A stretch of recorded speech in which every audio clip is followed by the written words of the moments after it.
স্বাগত জানাচ্ছি দেশ বিদেশের সব সংবাদ নিয়ে বিশেষ আয়োজন সংবাদ সমগ্রের সাথে আছি শারমিন শ্রাবণী।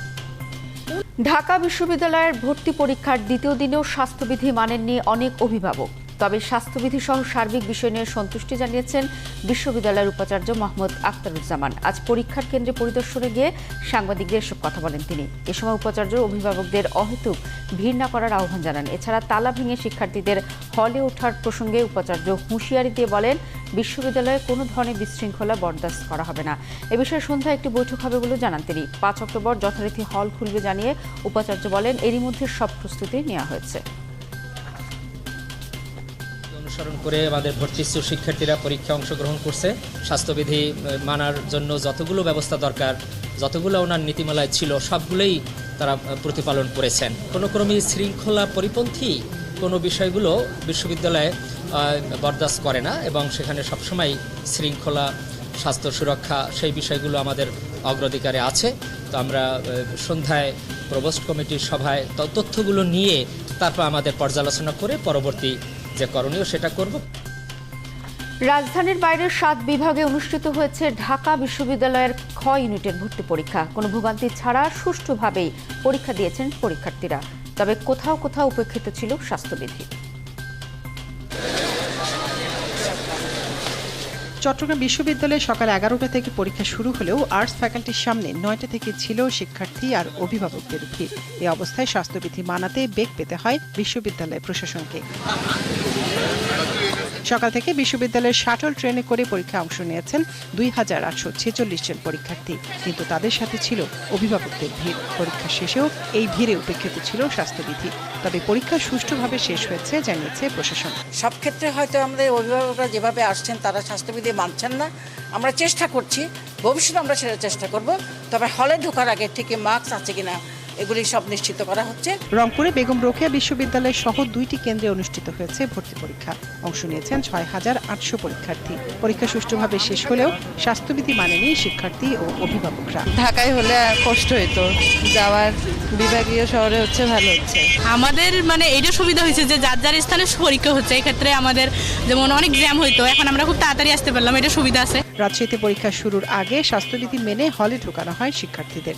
দ্বিতীয় দিন পরীক্ষা দিয়েছেন 6371 জন। সিলেট শাহজালাল বিজ্ঞান ও প্রযুক্তি বিশ্ববিদ্যালয়ে পরীক্ষা দিয়েছেন 921 জন। সুষ্ঠুভাবে শেষ হয়েছে দ্বিতীয় দিনের পরীক্ষা। 40 গজ দূরে আছে প্রত্যেকটা সেন্টারে এবং সমস্ত ব্যবস্থাপনা খুব সুন্দর। বাইরে পরীক্ষা দিলে দেখা যাচ্ছে কি আমাদের যারা গার্জিয়ান তারা কিন্তু বাইরে থাকতে হয়, কিন্তু পরীক্ষা কেন্দ্রে আমরা ভিতরে অবস্থান করতে পারতেছি। এখানে কোনো থাকার জন্য কোনো সমস্যা হচ্ছে না। বরিশাল বিশ্ববিদ্যালয়ে অনুষ্ঠিত ভর্তি পরীক্ষায় অংশ নেন 1741 জন পরীক্ষার্থী। 39টি কক্ষে এই পরীক্ষা নেওয়া হয়। অত্যন্ত সুষ্ঠুভাবে পরীক্ষাটি সম্পন্ন করতে পেরেছি।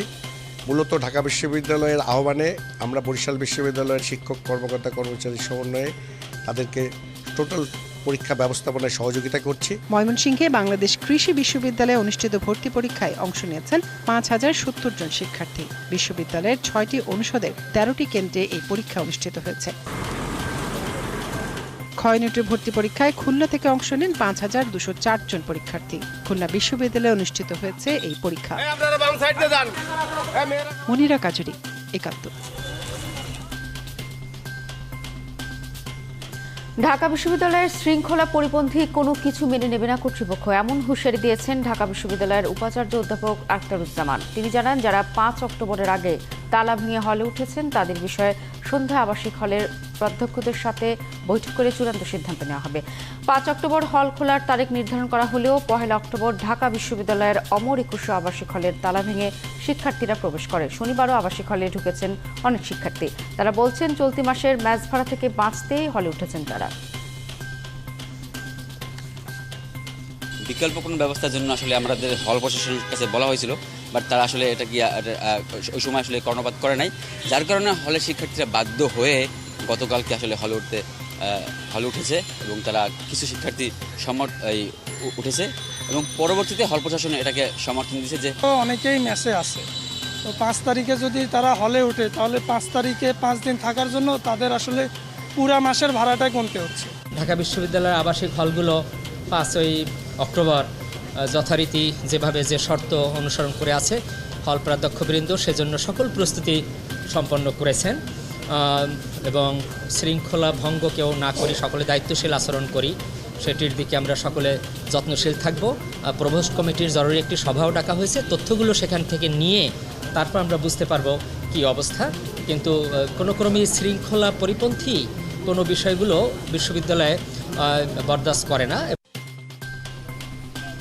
শিক্ষামন্ত্রীর আশ্বাসে সিরাজগঞ্জের রবীন্দ্র বিশ্ববিদ্যালয়ের প্রশাসনিক ভবনের তালা খুলে দিল শিক্ষার্থীরা। শিথিল হয়েছে অবরোধ কর্মসূচিও। শিক্ষার্থীদের চুল কাটার ঘটনায় অভিযুক্ত শিক্ষক ফারহানা ইয়াসমিনকে স্থায়ী বরখাস্তের দাবিতে সকাল থেকে প্রশাসনিক ভবনে তালা দিয়ে আন্দোলন করেছিলেন শিক্ষার্থীরা। পরে দুপুরে শিক্ষামন্ত্রীর আশ্বাসের ভিত্তিতে ফটকের তালা খুলে দেয়। এর আগে 14 শিক্ষার্থীর চুল কেটে দেওয়ার অভিযোগে সিরাজগঞ্জের রবীন্দ্র বিশ্ববিদ্যালয়ের সাংস্কৃতিক ঐতিহ্য বাংলাদেশ অধ্যয়ন বিভাগের শিক্ষক ফারহানা ইয়াসমিন বাতিনকে সাময়িক বরখাস্ত করেছে কর্তৃপক্ষ।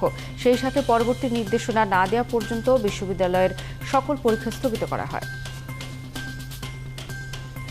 নির্বাচনে ভরাডুবির ভয়ে বিএনপি রাজপথ আর ভোটের ময়দান ছেড়ে এখন গণমাধ্যম ও সোশ্যাল মিডিয়ায় সীমাবদ্ধ হয়েছে বলে মন্তব্য করেছেন আওয়ামী লীগের সাধারণ সম্পাদক ওবায়দুল কাদের। তিনি বলেন, আওয়ামী লীগ ভয়ে কাঁপে না, বরং চ্যালেঞ্জ আর লক্ষ্য অর্জনের পথে বাধা অতিক্রম করে এগিয়ে যায়।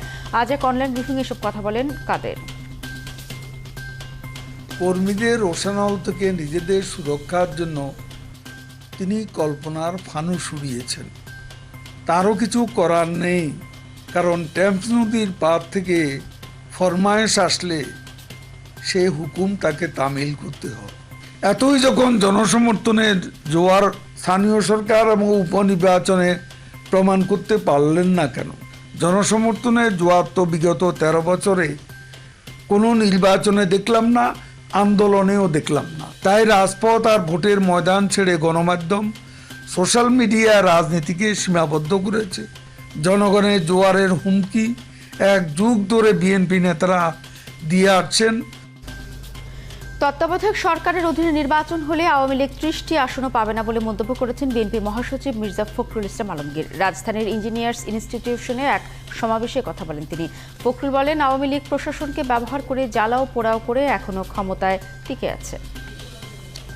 তাদের কোনো জনসমর্থন নাই, রাজনৈতিকভাবে তারা সম্পূর্ণ দেউলিয়া হয়ে গেছে।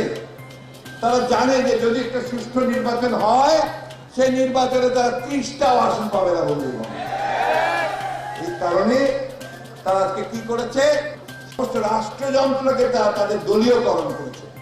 বিচার বিভাগ, প্রশাসন, আইন শৃঙ্খলা রক্ষাকারী বিভাগ, এমনকি দুর্ভাগ্যজনক ভাবে কষ্ট হয় বলতে আমাদের এই যে গণমাধ্যম, এটাকেও তারা নিয়ন্ত্রণ করে ফেলেছে। জাতিসংঘের 76তম অধিবেশনে যোগদান উপলক্ষে যুক্তরাষ্ট্রে 2 সপ্তাহের রাষ্ট্রীয় সফর শেষে দেশে ফিরেছেন প্রধানমন্ত্রী শেখ হাসিনা। প্রধানমন্ত্রীর প্রেস সচিব ইহসানুল করিম জানান, বিমান বাংলাদেশ এয়ারলাইন্সের একটি ভিভিআইপি চার্টার্ড ফ্লাইট প্রধানমন্ত্রী ও তার সফর সঙ্গীদের নিয়ে হেলসিঙ্কি হয়ে রাত 11:13 শাহজালাল আন্তর্জাতিক বিমানবন্দরে এসে পৌঁছায়। এর আগে ফ্লাইটটি ওয়াশিংটন ডিসির ডালাস বিমানবন্দর থেকে হেলসিঙ্কির উদ্দেশ্যে যাত্রা করে।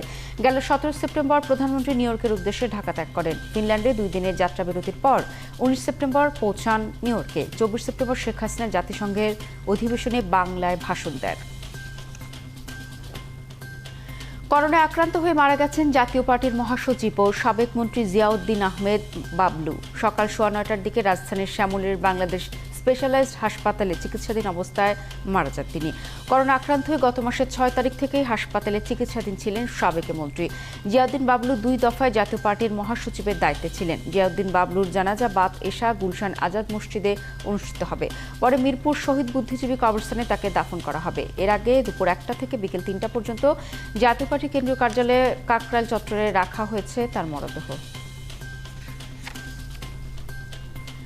রোহিঙ্গা নেতা মুহিবুল্লাহকে গুলি করে হত্যার ঘটনায় আরও 2 জন রোহিঙ্গাকে আটক করেছে এপিবিএনের সদস্যরা। 14 এপিবিএনের পুলিশ সুপার নাইমুল হক বিষয়টি নিশ্চিত করেছেন। তিনি জানান, শুক্রবার রাতে আর্ম পুলিশ ব্যাটালিয়নের একটি টিম উখিয়া কুতুপালং রোহিঙ্গা ক্যাম্পে অভিযান চালিয়ে তাদের আটক করে। এরা হলো জিয়াউর রহমান ও আব্দুস সালাম। আটককৃতদের রাতে উখিয়া থানায় হস্তান্তর করা হয়েছে। এর আগে শুক্রবার এই ঘটনায় জড়িত থাকার অভিযোগে মোহাম্মদ সেলিম প্রকাশ ওরফে লম্বা সেলিমকে আটক করেছিল এপিবিএন। গেল বুধবার রাতে নিজ অফিসে অজ্ঞাত বন্দুকধারীদের গুলিতে নিহত হন রোহিঙ্গা নেতা মুহিবুল্লাহ। গত 24 ঘন্টায় ময়মনসিংহ রাজশাহী মেডিকেলে করোনা ও করোনা উপসর্গে 12 জনের মৃত্যু হয়েছে। এদের মধ্যে ময়মনসিংহ মেডিকেল কলেজ হাসপাতালের ডেডিকেটেড করোনা ইউনিটে 8 জনের মৃত্যু হয়েছে। তারা সবাই করোনার উপসর্গ নিয়ে চিকিৎসাধীন ছিলেন। এছাড়া রাজশাহী মেডিকেল কলেজ হাসপাতালের করোনা আইসোলেশনে ইউনিটে মারা গেছেন আরও 4 জন।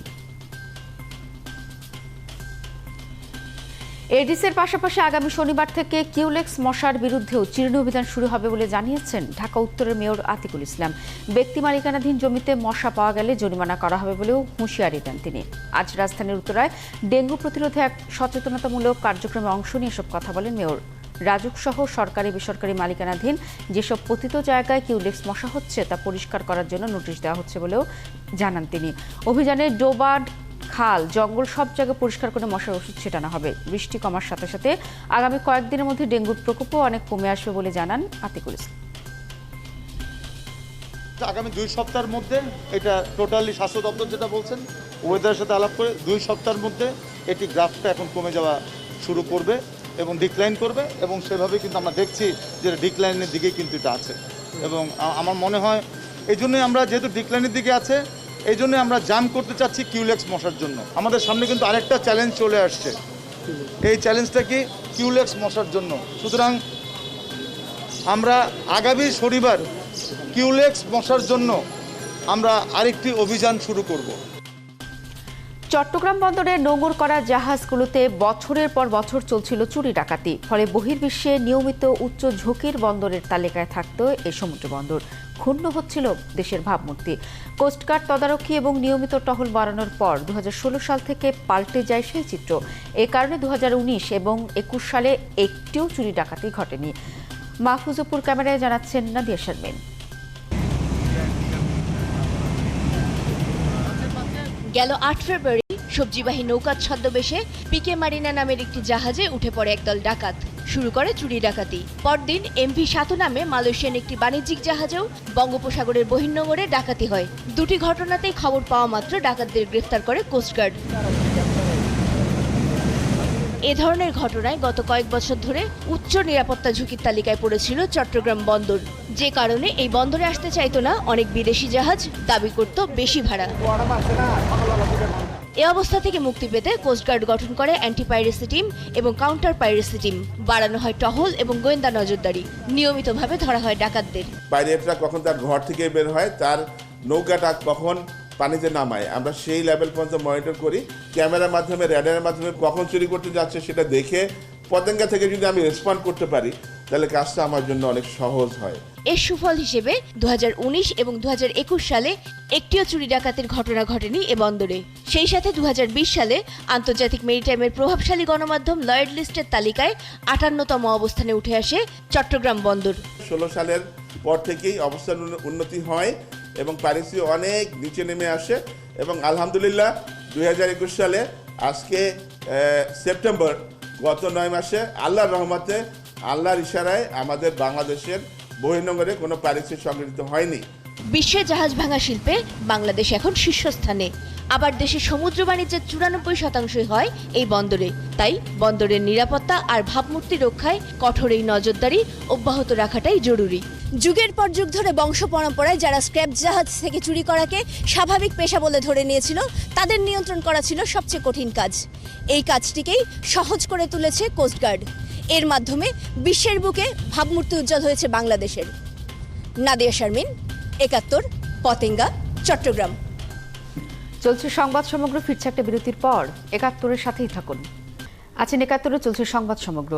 পাইকারিতে প্রতি কেজি আলুর দাম করে 10 থেকে 12 টাকা, অথচ স্থানীয় বা প্রান্তিক পর্যায়ে আলু বিক্রি হচ্ছে 6 থেকে 8 টাকা দরে। পাইকাররা বলছেন রাজধানীর পাইকারি বাজার পর্যন্ত আসতে যাতায়াত ভাড়া, কমিশন আর সংরক্ষণের খরচ বাবদ এ বাড়তি দাম। যদিও খুচরা পর্যায়ে প্রতি কেজি আলু কিনতে ক্রেতাদের গুনতে হচ্ছে 25 টাকা পর্যন্ত।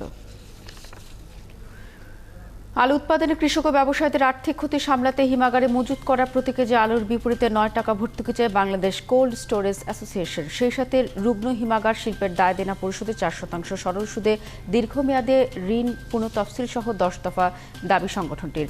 রাজধানীর বাজারে যখন আলুর চড়া দাম, তখন কোনো প্রান্তিক পর্যায়ের আলু কৃষক আর ব্যবসায়ীরা দাম পাচ্ছেন না। সেই বিষয়ে জানাতে শনিবার এক সংবাদ সম্মেলনের আয়োজন করেন হিমাগার মালিকরা।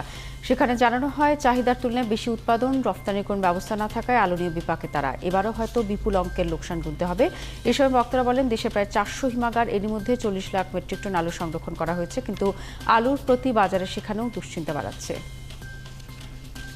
বর্তমানে ক্ষতিগ্রস্ত কৃষক ও ব্যবসায়ীদের যে আলু হিমাগারে মজুত আছে, সে আলুর উপর আর্থিক সহায়তা প্রদানকল্পে সরকার কর্তৃক প্রতি কেজি 9 টাকা ভর্তুকি প্রদানের জন্য বিশেষভাবে প্রস্তাব করছি। এক দেশে দুই নীতি হতে পারে না। এই যে বৈষম্য হচ্ছে, বিএডিসিতে যদি সাশ্বাস না থাকে তাহলে আমাদের কোনো শেষ থাকবে কেন? গেল সপ্তাহে দেশের প্রধান শেয়ার বাজারে ঢাকা স্টক এক্সচেঞ্জে সবগুলো সূচক বেড়েছে, সেই সাথে বেড়েছে টাকার পরিমাণে লেনদেন। তবে কমেছে বেশিরভাগ প্রতিষ্ঠানের শেয়ার ও ইউনিট দাম। আর সপ্তাহটিতে বাজার মূলধন বেড়েছে 4,500 কোটি টাকা।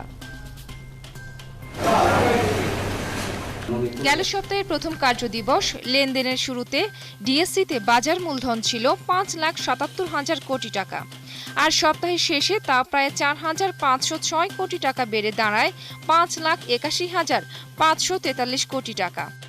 এবার 5 কার্যদিবস মিলিয়ে ডিএসসিতে 11,000 কোটি টাকার লেনদেন হয়েছে। সপ্তাহের ব্যবধানে ডিএসসির প্রধান সূচক ডিএসসি এক্স 78 পয়েন্ট বেড়ে উঠেছে 7,329 পয়েন্টে, সরিয়া সূচক 11 পয়েন্ট এবং ডিএসসি 30 সূচক 36 পয়েন্ট বেড়েছে। শেষ হওয়া সপ্তাহে 378টি প্রতিষ্ঠানের শেয়ার ও ইউনিট লেনদেন হয়েছে। দাম বেড়েছে 146টির, কমেছে 221টির, আর অপরিবর্তিত রয়েছে 11টির দাম। সপ্তাহটিতে ওরিয়ন ফার্মাসিউটিক্যালসের শেয়ারের দাম সবচেয়ে বেশি বেড়েছে, যা 16 টাকা 40 পয়সা বা 21.13%। দাম বৃদ্ধির শীর্ষ তালিকায় অন্য কোম্পানিগুলোর মধ্যে ইউনিক হোটেলের বেড়েছে 18.27%, আর লাফার্স হোলসিম 17.71%। এদিকে দাম কমার তালিকায় দেশ গার্মেন্টস ছিল সবার উপরে। সপ্তাহের ব্যবধানে কোম্পানিটির শেয়ার দাম 40 টাকা বা 14.99% কমেছে। এ তালিকায় অন্য প্রতিষ্ঠানগুলোর মধ্যে আছে মিথুন নিটিং 13.33%, মেঘনা পেট ইন্ডাস্ট্রিজ 11.18%। ডিএসসিতে সার্বিক মূল্য আয় অনুপাত বা পিই রেশিও প্রায় 3% কমেছে। সপ্তাহ শেষে ব্যাংক খাতের পিই রেশিও অবস্থান করছে 7.76 পয়েন্টে, তথ্য প্রযুক্তি খাতের 32.20 পয়েন্টে, বস্ত্র খাত 49.79 এবং ঔষধ রসায়ন খাত 21.29 পয়েন্টে অবস্থান করছে। জুলিয়া আলম, 71। মেট্রো রেলের আরও 4টি ইঞ্জিন ও 8টি কোচ এসে পৌঁছেছে মংলা বন্দরে। 15 দিন আগে জাপানের কোবে বন্দর থেকে এ ইঞ্জিন ও কোচ নিয়ে ছেড়ে আসা বিদেশি জাহাজ এমভি এসপিএম ব্যাংকক শনিবার সকাল 10:30টার দিকে মোংলা বন্দরের 9 নম্বর জেটিতে ভেড়ে পরে। জাহাজটিতে বন্দর কাস্টমস ও এজেন্টের প্রয়োজনীয় সকল কাগজপত্র সম্পন্নের পর শুরু হয় ইঞ্জিন ও কোচ খালাসের কাজ। এরপর ইঞ্জিন ও কোচ নেওয়া হবে ঢাকার উত্তরার দিয়াবাড়ি ডিপোতে। 7 দিনের ব্যবধানে ফের রাজবাড়ীর পদ্মা নদীতে ভাঙন শুরু হয়েছে। নদী গর্ভে বিলীন হয়েছে অন্তত 200 মিটার এলাকা। পানি উন্নয়ন বোর্ডের নির্বাহী প্রকৌশলী আব্দুল আহাদ জানান, শুক্রবার বিকেল থেকে হঠাৎ করে নদীর গোদারবাজার এলাকায় ভাঙন শুরু হয়। এর মধ্যে বিলীন হয়েছে অন্তত 200 মিটার এলাকা। নদী পাড়ে থাকা 10টি বসতবাড়ি সরিয়ে নেওয়া হয়েছে। নদীর গতিপথ পরিবর্তনের কারণে বারবার রাজবাড়ির বিভিন্ন এলাকায় ভাঙন দেখা দিয়েছে বলছেন সংশ্লিষ্টরা। ভাঙন রোধে জিও ব্যাগ ফেলা হচ্ছে। শারদীয় দুর্গোৎসবে এবারও ঢাকার রামকৃষ্ণ মঠ ও মিশনে কুমারী পূজা হচ্ছে না। এদিকে করোনার কারণে প্রতিমা তৈরিতে বিপাকে কারিগরেরা। বায়না থাকা সত্ত্বেও সময়ের অভাবে গড়তে পারছেন না চাহিদা মাফিক প্রতিমা। আছে বা প্রতিমা তৈরির উপকরণের দাম বৃদ্ধি। সব মিলিয়ে পূজা এলেও স্বস্তি আসেনি প্রতিমা শিল্পীদের। আরও জানাচ্ছেন পার্থ সঞ্জয়। বায়না আসতো রথযাত্রার পরপরই। খড় আর মাটিতে একটু একটু করে গড়ে উঠত প্রতিমা।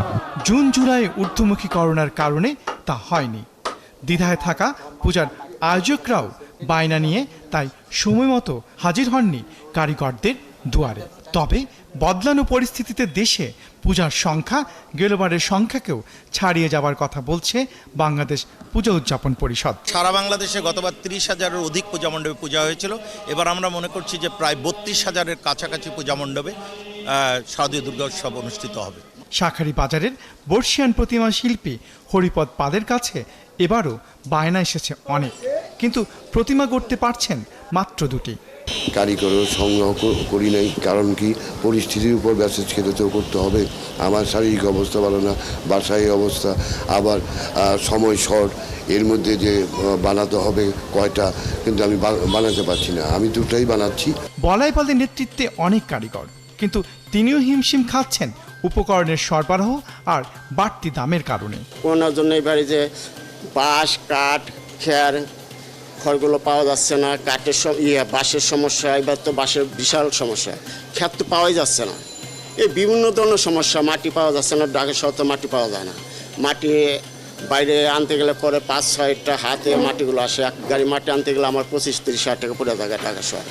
এদিকে করোনার কারণে গেলবারের মতো এবারও কুমারী পূজা আয়োজন না করার কথা জানিয়ে দিয়েছে ঢাকা রামকৃষ্ণ মঠ। এবছরও এই করোনার কারণে আমরা কুমারী পূজার অনুষ্ঠানটা করছি না। বহু মানুষ আসেন এবং তখন এই সংক্রমণটাকে আটকানো খুব কঠিন হয়ে যায়। পার্থ সঞ্জয়, ৭১, ঢাকা। নাটোরের বড়াগ্রামে অনুষ্ঠিত হয়েছে নৌকাবাইজ, ভুরবাইজ ও চারিবাইজ প্রতিযোগিতা। উপজেলার জোনাইল ইউনিয়নের কচুগাড়ি বিলে আয়োজন করা হয় এই প্রতিযোগিতা দেখতে দূর দূরান্ত থেকে ছুটে আসেন মানুষ, নেচে গিয়ে উল্লাস করে উৎসাহ দেন প্রতিযোগীদের। আর বাইচে অংশ নেন নানা বয়সী প্রতিযোগী। হারিয়ে যাওয়া ঐতিহ্যকে ফিরিয়ে আনতে এমন আয়োজনে খুশি তারা। আয়োজকরা জানান প্রতি বছর এই খেলার আয়োজন করা হয়, এবার প্রধানমন্ত্রীর জন্মদিন উপলক্ষে ছিল এই আয়োজন। চলছে সংবাদ সমগ্র, ফিরছে একটা বিরতির পর। ৭১-এর সাথেই থাকুন। চলছে সংবাদ সমগ্র, সরাসরি সংবাদ অনুষ্ঠান দেখতে থাকুন ৭১-এর ফেসবুক পেজে, সাবস্ক্রাইব করুন ৭১-এর ইউটিউব চ্যানেল। প্রতি মুহূর্তে আমরা জানাচ্ছি করোনার সর্বশেষ। এই সময় করোনা থেকে বাঁচতে মাস্ক পরুন এবং হ্যান্ড স্যানিটাইজার ব্যবহার করুন। ভয় নয়, সচেতনতা এগিয়ে ৭১-এর সাথেই থাকুন।